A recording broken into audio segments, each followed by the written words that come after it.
इस पवन रेखा का एक नियम था, जब ये सुबह को जगती थी तो सबसे पहले अपने पति के चेहरा को देखती थी, पति के दर्शन करती थी, फिर उनके पैर छुआ करती थी, फिर बाद में घर का कोई भी काम करती थी। ये नियम था पवन रेखा का कि सुबह सबसे पहले उठ के अपने पति के पैर छूना और फिर उसके बाद घर में कोई दूसरा काम करना। वैसे क्षमा चाहेंगे इतनी भीड़ में जो हमारी माताएं बहनें बैठी हैं, अगर हम ये सवाल करें इन लोगों में ऐसी कौन सी स्त्री है जो रोजाना सुबह को उठ के अपने पति के पैर छूती है?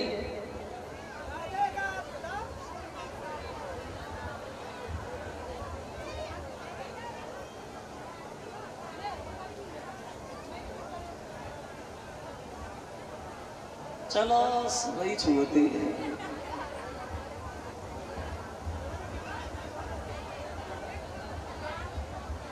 अब पति के पैर छूने का किसी के पास टाइम नहीं है जो पति के पैर छुए जाए।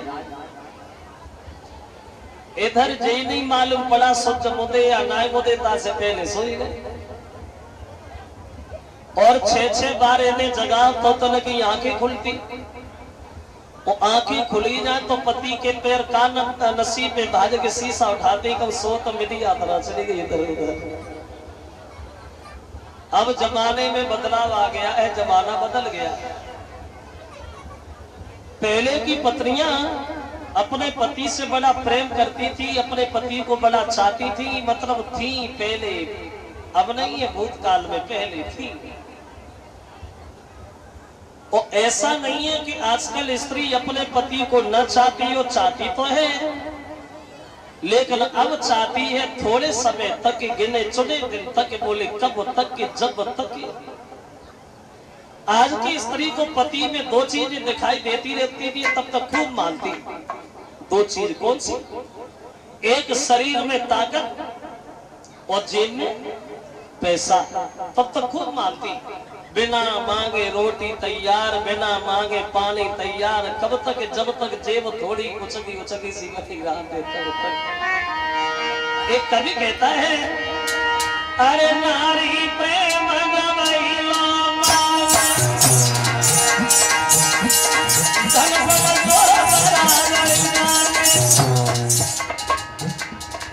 वैसे क्षमा करें, ये एक घर की कहानी नहीं है, घर घर की कहानी है। देखा होगा आप लोगों, अगर न देखा हो तो अब किसी दिन अजवाइश करके जरूर देखना। तुम बाहर से आओ, पैसा पैदा करके लाओ, घरे घुसो तो अम्मा तो मोह की ओरी देखते, बहु जेब की ओरी देखते, भर के तो ही है। संजा को पैर दबाती जाएंगे तो अपने मन की कहती जाएंगी, देखो तुम इतने दिन बाद आए, हमारी कुंडल कब के टूटे करे कब बनवा। फिर कहे औरत,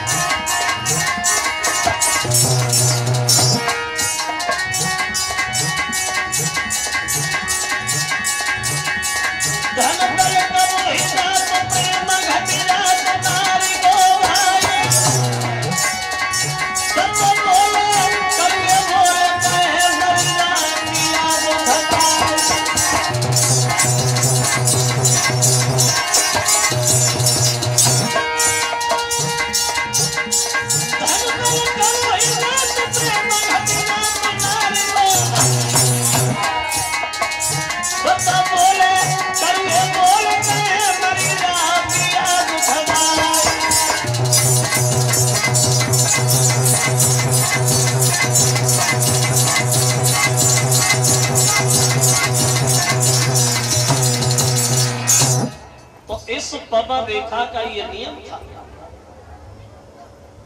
रोजाना सुबह को उठ के अपने पति के पैर छूना।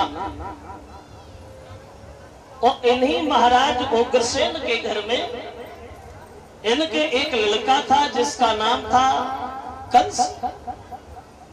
कोई कंस उग्रसेन से पैदा नहीं हुआ था, एक दुर्मलक नाम के राक्षस से पैदा हुआ था। ऐसा कैसे हुआ? बोले ऐसा इसलिए हुआ, एक बार ये पवन रेखा अपनी सहेलियों के साथ गई है बाग में घूमने, तो उस बगीचा में वो राक्षस भी घूम रहा था, और जब उस राक्षस ने पवन रेखा की तंदुरुस्ती देखी तो पागल हो गया और मन में विचार करने लगा, हम इससे मिलना जरूर है, इससे छल जरूर करेंगे, लेकिन छल करेंगे कैसे, मिलेंगे कैसे? क्योंकि पतिव्रता है, और पतिव्रता के शरीर से हाथ लगाना ये कोई तितली के पंख तोड़ना नहीं है, बिना मतलब को अपने मौत को दावत देनी है। लेकिन उसके रूप में इतना आसक्त हो गया, इतने काम की वासना में अंधा हो गया, जो उसे जीना मरना नहीं दिखाई दे रहा। उसे ये नहीं पता ये पराई औरत है, और पराई औरत के आगे किसी की पेश नहीं चलती, लेकिन फिर भी उसके दिल में कोई मतलब नहीं। उस पवन रेखा को देख करके मन में पागल हो गया। एक कवि कहता है, पर नारी की प्रीत भूषणी सपन, अरे पर नारी की प्रीत भूषणी सपन,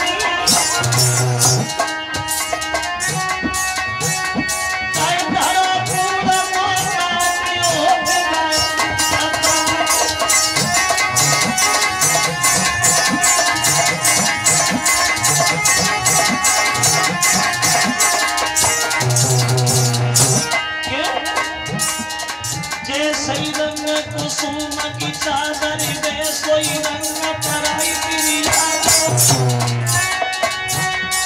हालई हंसी बोले और हालई कर दे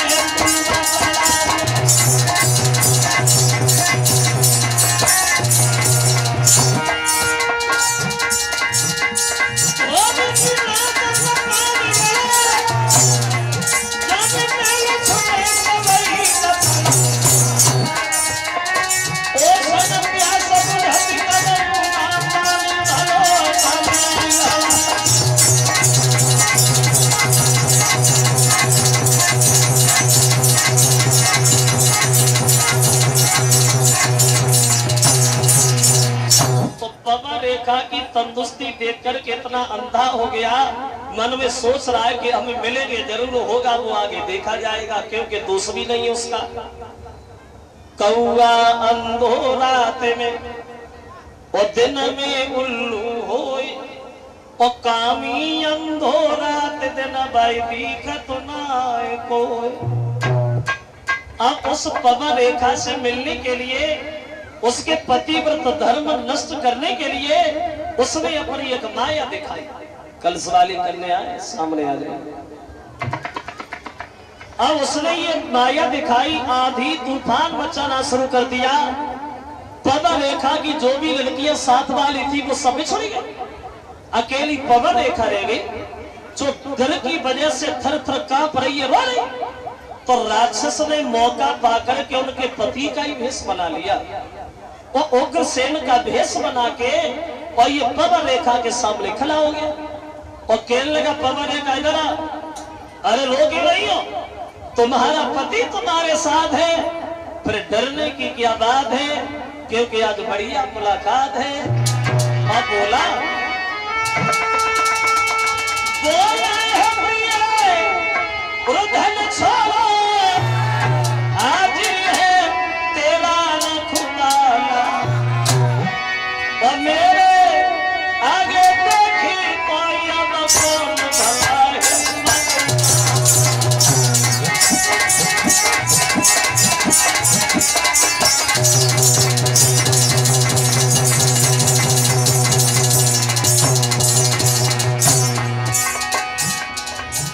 पवन रेखा के पति का रूप बनाया, उग्रसेन का भेष बना के सामने बोला, रो नहीं, चिंता की बात नहीं है, तुम्हारा पति तुम्हारे साथ है। लेकिन पवन रेखा दोस्तों पहचान नहीं पाई, ये मेरे पति ये राक्षस है। तो मौका पाकर उस राक्षस ने धोखा से बानी सती संतोष, और प्रकट है गयो अंत में वो पापी को सही हो।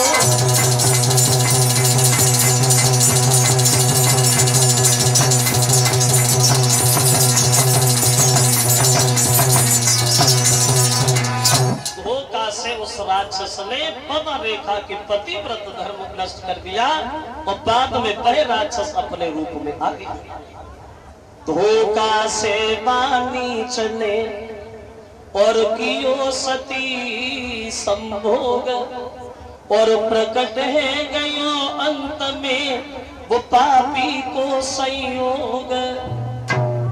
उनके पतिव्रत धर्म को नष्ट करके बाद में रूप में अपने में आया और जो पवन रेखा ने देखा तो पवन रेखा के पैरों के तले जमीन खिसक गई। पवन रेखा खड़ी की खड़ी रह गई, बोली कभी तू, अरे तूने क्या किया? अगर ये बात मुझे पहले पता होती तू मेरा पति नहीं है तो मैं तुझे श्राप दे के भस्म कर देती, मैं तुझे जिंदा जला देती, लेकिन अब ये श्राप देने के लायक भी तो नहीं रही। और वो पवन रेखा रोती हुई राक्षस से बोली कि तेरा कोई सत्यानाश भागे धर्म बिगाड़ो मेरो।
पता होती तू मेरा पति नहीं है तो मैं तुझे श्राप दे के भस्म कर देती, मैं तुझे मिट्टी भी मिला देती, लेकिन अब मैं श्राप देने के लायक भी नहीं रही।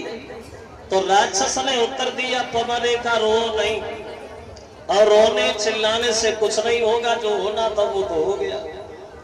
अगर तुम्हें तकलीफ है, कष्ट है, दुख है तो एक बात सुनो हमारी पवन रेखा, अभी तक तुम्हारे घर में तुम्हारे कोई लड़का नहीं हुआ था, लेकिन अब हम तुम्हें ये वचन देते हैं कि अब तुम्हारे लड़का होगा। और जानती है वो लड़का कैसा होगा?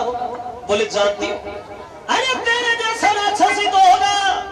बोले हाँ मेरे जैसा राक्षस होगा, लेकिन तेरे जो लड़का होगा वो लड़का होगा कैसा?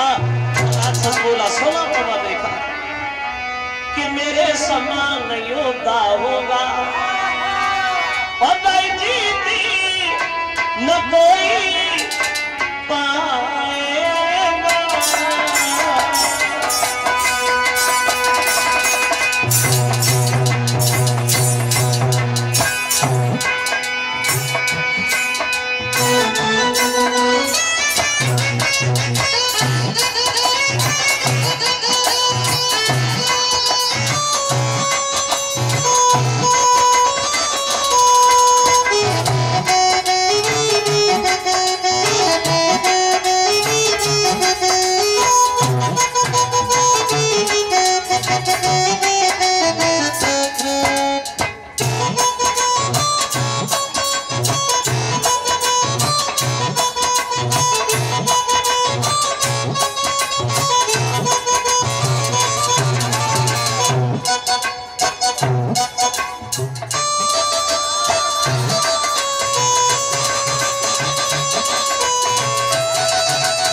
होगा तेरा ललका।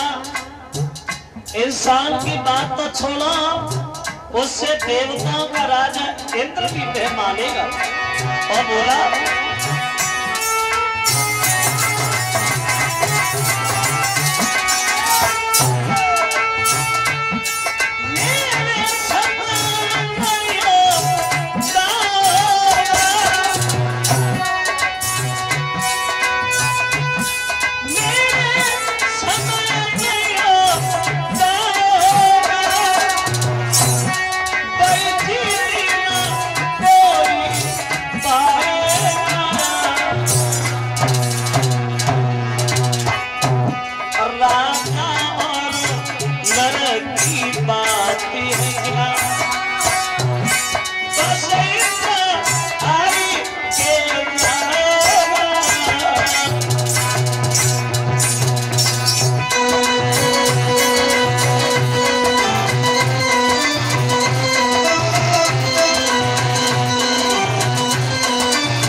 कमी होगी तेरे बच्चे के अंदर।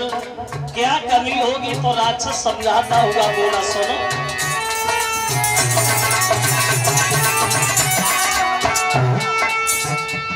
ऋषियों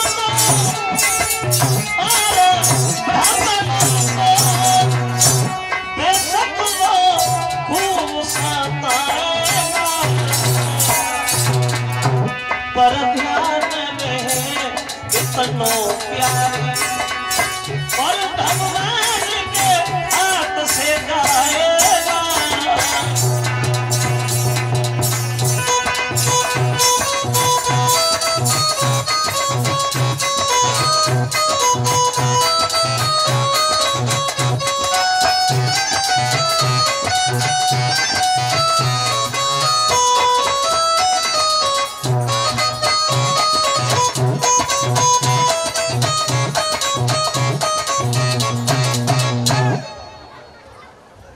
बड़ा बलवान होगा तेरा ललका। इंसान की बात तो अलग है, देवताओं का राजा इंद्र भी उससे डरेगा। लेकिन कमी एक होगी, वो ऋषि महात्माओं को, दीन दुखियों को, ब्राह्मणों को ज्यादा परेशान करेगा। और बाद में वह तेरा लड़का भगवान के हाथ से मारा जाएगा।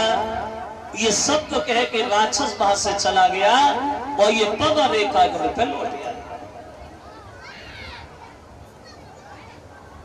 अब पवा रेखा ने घर में आके किसी को कुछ नहीं बताया कि जंगल में मतलब क्या घटना घटी क्या नहीं घटी। अब धीरे धीरे समय जब व्यतीत होता चला गया और जब प्रसव का समय आया, बच्चा जब पैदा हुआ मथुरा में, तो असगुन बहुत हुई। असगुन वो एक बात जरूर ध्यान रखना पड़तो, जब घर में सपूत पैदा होता है तो सगुन दिखाई देते हैं, और जब कुल कपूत पैदा होता है तो असगुन ही नजर आते हैं। जब उग्रसेन के घर में लड़का पैदा हुआ तो वो असगुनों की झड़ी लग गई। आंधी तूफान बादल गरज रहा है,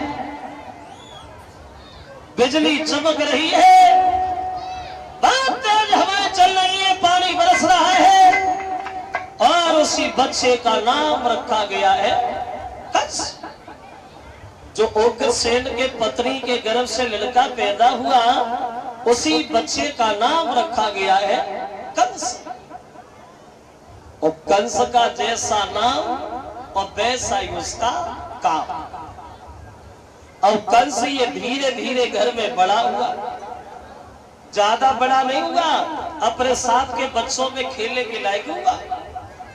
और जो होता है वो बचपन से ही होता है।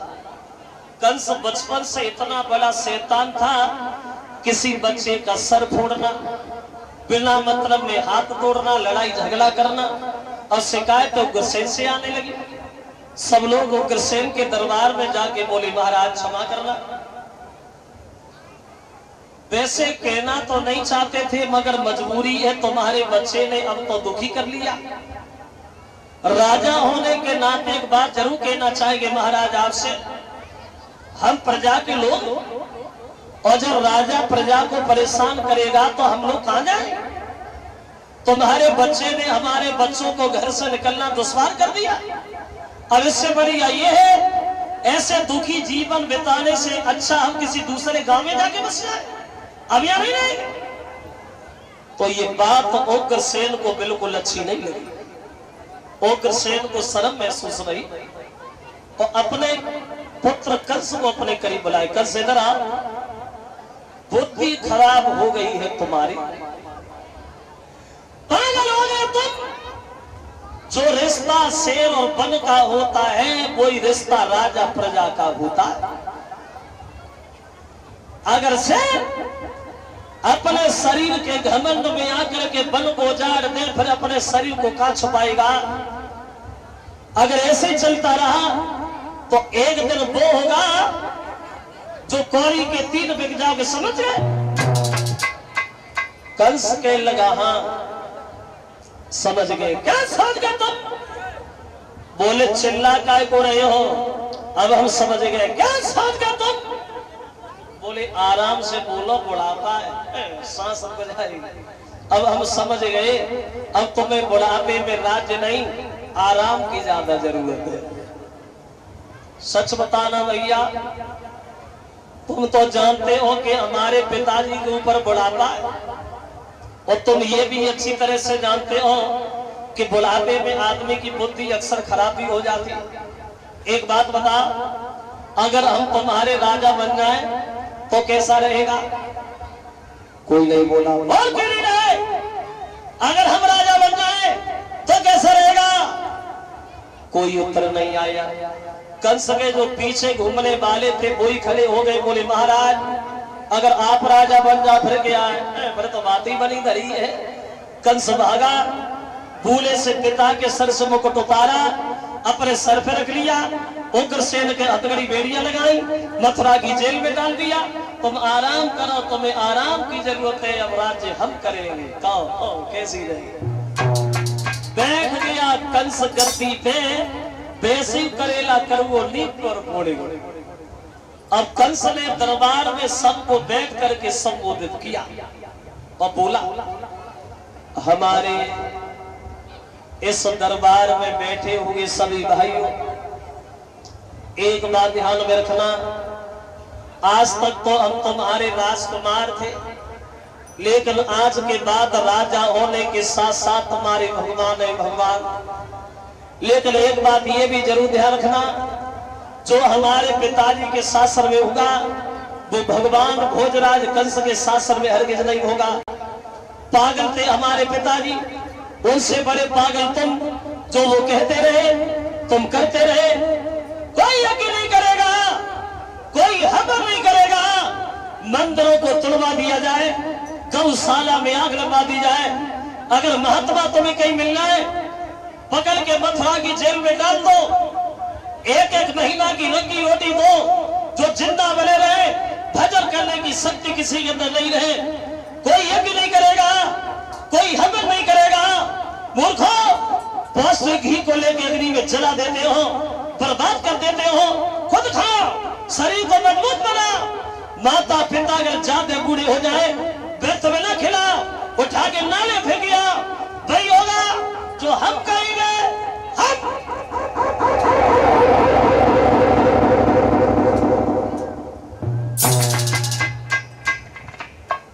कंस जब राजा बना तो कानून नए नए तैयार होने लगे।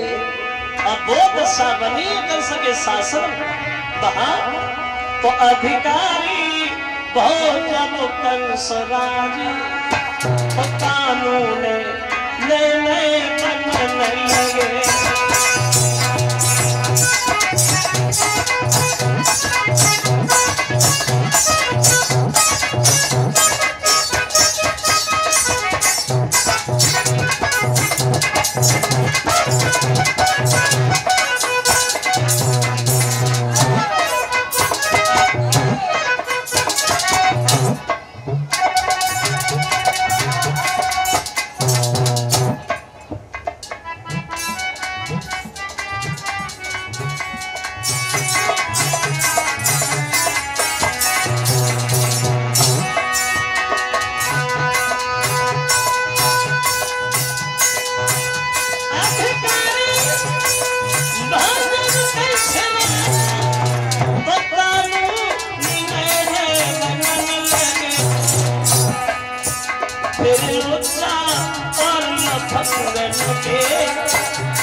बड़ी से भोजन छनन लगे।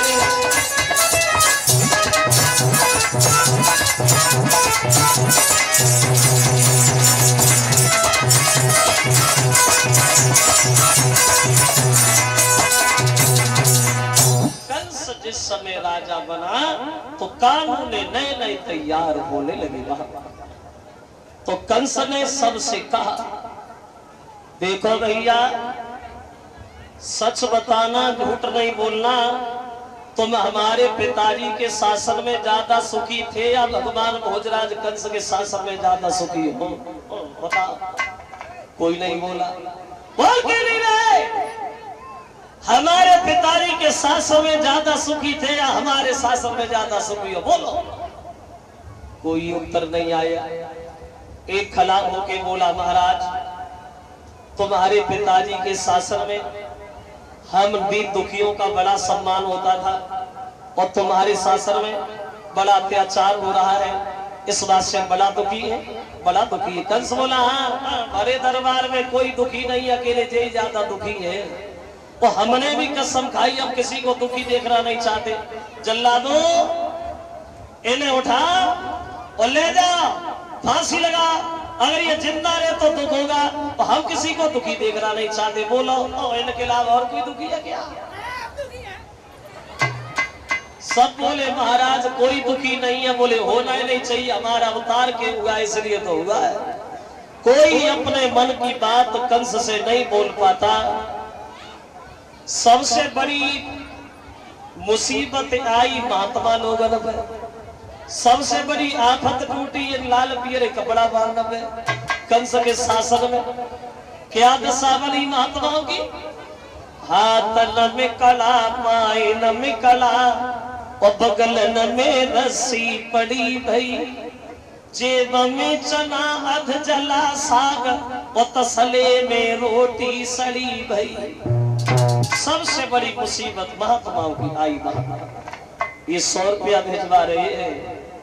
श्रीमान नवाब सिंह नगला लक्ष्मण के रहने वाले हैं, और 100 रुपया श्रीमान शिवराज सिंह यादव, ये भी नगला लक्ष्मण के रहने वाले हैं, और 501 रुपया हमारे करीब आया है, और 100 रुपया सभी साथियों को भेंट कर रहे हैं। ये श्रीमान विजय पाल, जो इसी गांव बेंदुला के रहने वाले हैं, जो हमारे फूफा रविंद्र यादव जी के मामा की पुत्र हैं।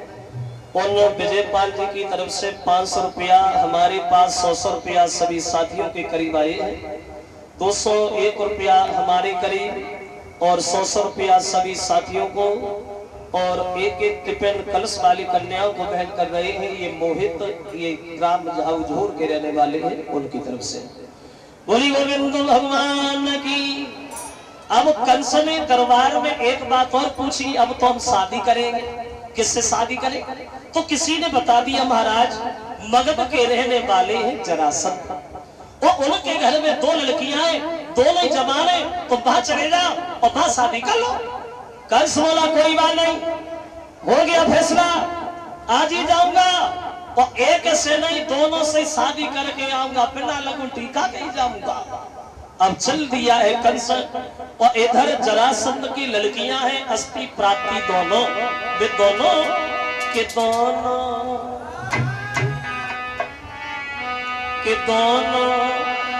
चंद्र बदन उजियारी, प्रभु में घर में कुआरी।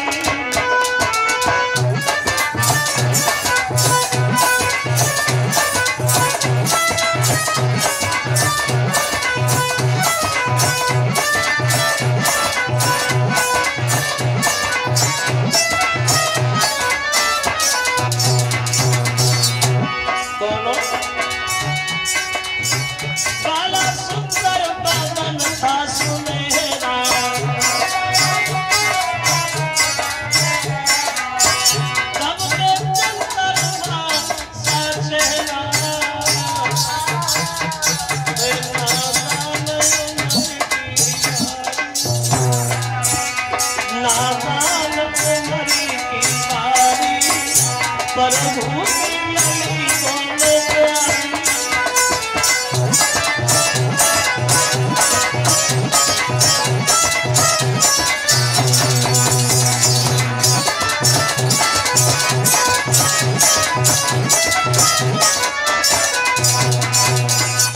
कंस पहुंच गया। कंस शादी करने के लिए जरासंध के घर। तो जरासंध ने देखा, बोले आओ कंस बैठो। तो कंस बोला, जरासंध आप हमें जानते हो? हाँ हाँ, मथुरा के राजा हो ना? राजा नहीं, ये बोले भगवान है हम, मथुरा के भगवान है हम, कंस है हम। बोले हम समझ गए। और कैसे समझोगे? हमने सुना है कि तुम्हारे घर में तुम्हारे दो लड़कियां हैं, दोनों ही जवान है, शादी के योग्य।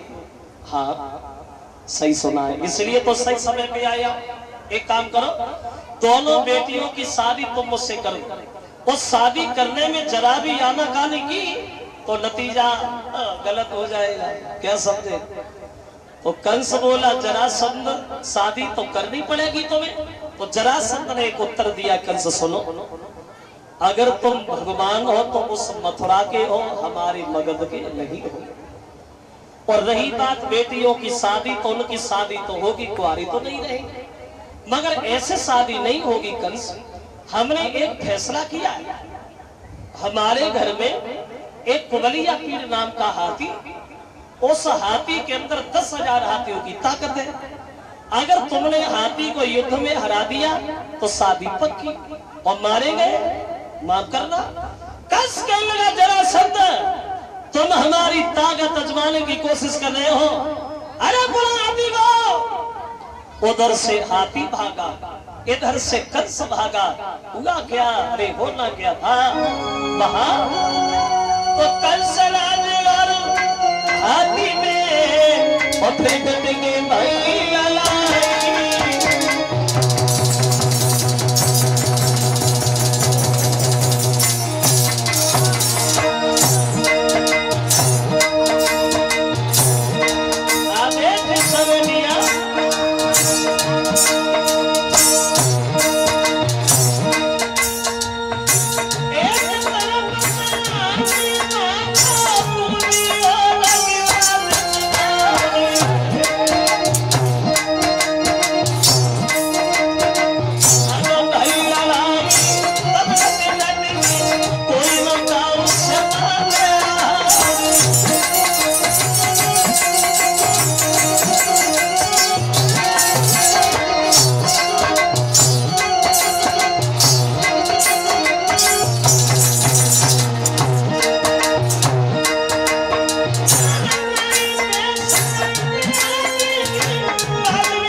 जरासंध का हाथी कंस से। और जब हाथी पराजित हो गया तो कंस चीखने चिल्लाने लगा, जरासंध हाथी तो तुम्हारा हार गया है, कोई और बहादुर हो वो हमारे ऊपर छोड़ो, और नहीं हो तो थोड़ी देर तुम ही आ जा। बोले हम समझ गए। दोनों बेटियों की शादी कर दी और वो कुबलिया पीर हाथी दहेज में दिया। बोले इसे भी ले जा, इसका हम क्या करेंगे? अब शादी करके चला आया कंस, अब तो दिन प्रतिदिन अत्याचार ढाता ही चला गया।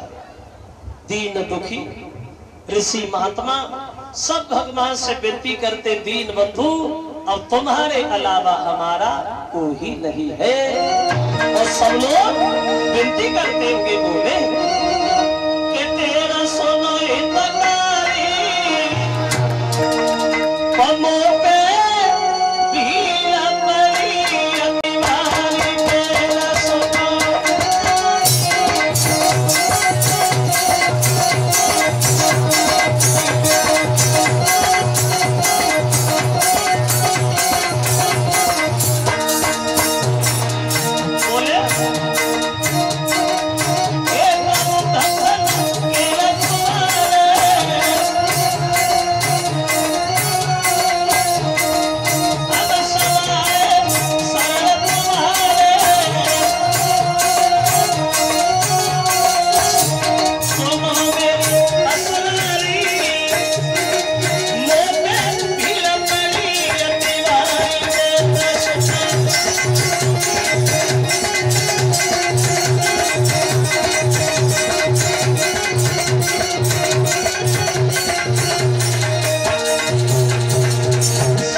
तो भगवान में सारा देते देवताओं तुम भी जाओ घूमने में और धरो यादवी रूप और आऊंगा यदुवंश में बने। या देवक ने सबसे छोटी बची है देवकी, जिस देवकी को कंस अपनी सब बहनों में से ज्यादा मानता था। कंस सबसे ज्यादा अपनी सबसे छोटी बहन देवकी को प्यार करता था। तो एक दिन वसुदेव से बोला बहनोई साहब इधर आ, भाई तुम्हारी आदत बहुत अच्छी है, हम तुम्हारी आदत से बहुत खुश हैं, इसलिए हमने सोचा कि हम अपनी सबसे छोटी बहन देवकी की शादी तुमसे करें, तुम्हारा क्या विचार? तो वसुदेव बोले हम क्यों मना करें, हम तैयार हैं, एकदम तैयार। पहले ये नियम नहीं था कि शादी एक ही करो, मन में अतिथि करो, जोले होए तोले करो, कोई प्रतिबंध नहीं। तो उधर तो ये कहा कि तुम बारात लाओ, और कंस दरबार में जाकर के अपनी बहन को बुला के बोला बहन इधर आ, तुम्हारी शादी हमने वसुदेव से पक्की कर दी, लेकिन एक बात ध्यान रखना, इस मथुरा से जाकर के बटेश्वर में किसी से दबना नहीं, घमंड से कहना हम भगवान भोजराज कंस की बहन है, बटेश्वर से उठा लाऊंगा, मथुरा में जिंदा दबा दूंगा, लेकिन किसी को दुखी नहीं देखूंगा, मेरी आत्मा ही जाने कैसी है। अब चली है बारात बटेश्वर से और मथुरा के लिए। जब बारात आई है मथुरा में, देखो वहां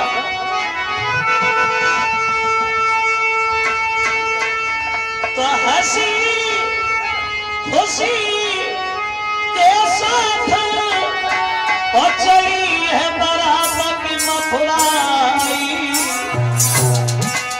और मंडप लौकल हमारी देते पति की भाई सदा।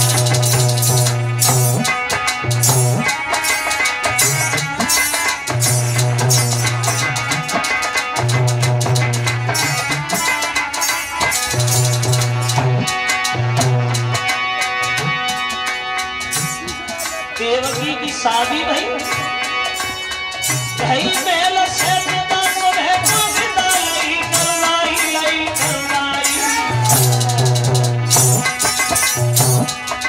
पलकी के बीच में नली बिठाई, पलकी के बीच में नली बिठाई।